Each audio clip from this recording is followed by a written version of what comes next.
আসসালামু আলাইকুম আরহামতুল্লাহি ওবারাকাতু। আলহামদুলিল্লাহি ওয়াকাফা ওয়া সালামুন আলা ইবাদিহিল্লাযিনা ইসতাফা আম্মা বাদ।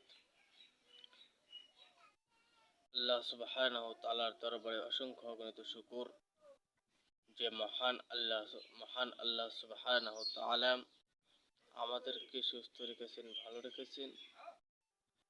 এই জন্য রব্বে কারিমের দরবারে সকলে কালিমাত শুকর আদায় করি, আলহামদুলিল্লাহ। আজ আমরা সূরাতুল হাশরের শেষ 3 আয়াতের ফজিলত সম্পর্কে জানব। হাদিস শরীফের মধ্যে আছে, যে ব্যক্তি ফজরের নামাজের পরে সূরাতুল হাশরের শেষ 3 আয়াত পাঠ করবে, তাহার জন্য 70,000 ফেরেশতা মাগফিরাতের দোয়া করতে থাকবে। সুবহানাল্লাহ।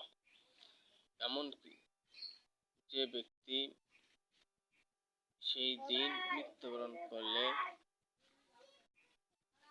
আল্লাহ তাআলা তাকে শাহাদাতের মর্যাদা দান করবেন। সুবহানাল্লাহ।